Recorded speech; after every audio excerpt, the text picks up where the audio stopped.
Peter Beense, de laatste keer dat we weer spraken was in Oostenrijk bij -10. Nu is het +30. Maar hoe gaat het? Het is iets warmer nu. Nee, hartstikke goed. Ik bedoel, ik voel me goed. We zijn een kilootje 50 lichter, dus dat scheelt al een heleboel. En ik voel me weer op de top, want ik heb een nieuwe single uit en we zijn bezig met een nieuw album. Nieuw management, boekerskantoor, dus eigenlijk helemaal nieuw. Nou, ik heb natuurlijk een tijdje vertoefd met goede collega en vriend Ed Niemann. En die had een aantal jaren geleden al eens een keer gezegd tegen me: Peter, als ik een keer tijd heb, ga ik een keer een nummer voor je schrijven. Ik zei, nou, dat vind ik hartstikke leuk. Ik bedoel, toch te gek.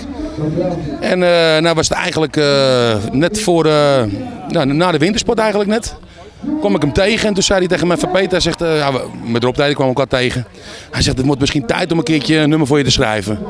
Ik zeg, nou, ik vind het hartstikke leuk. Ik zou het helemaal een eer vinden. Ik vind het hartstikke leuk. Goede collega's al een jaar al. Dus. Hij zegt, nou, dan weet ik een leuk nummer voor je. Hij zegt, daar ga ik wat op schrijven. Hij zegt, welke trend wil je? Nou heb ik zelf wat dingetjes aangegeven welke kant ik op wil.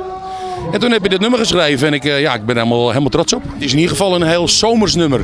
Kijk, Peter Beense was altijd een type van echt de smartlappen en noem maar op. Maar ik denk dat ik heb natuurlijk in het loop der tijd ook wel een paar van die lekkere zomersdingen gedaan. En ik vond het nu wel de tijd voor weer zo'n lekkere zomerse knaller. Na de vakantieperiode, dat zal wel zeggen in augustus zeg maar, gaan we hebben we een aantal nieuwe nummers allemaal hebben tot onze beschikking. En dan gaan we een beetje kiezen wat voor nummers wij wat eruit kiezen en wat we gaan gebruiken voor het album.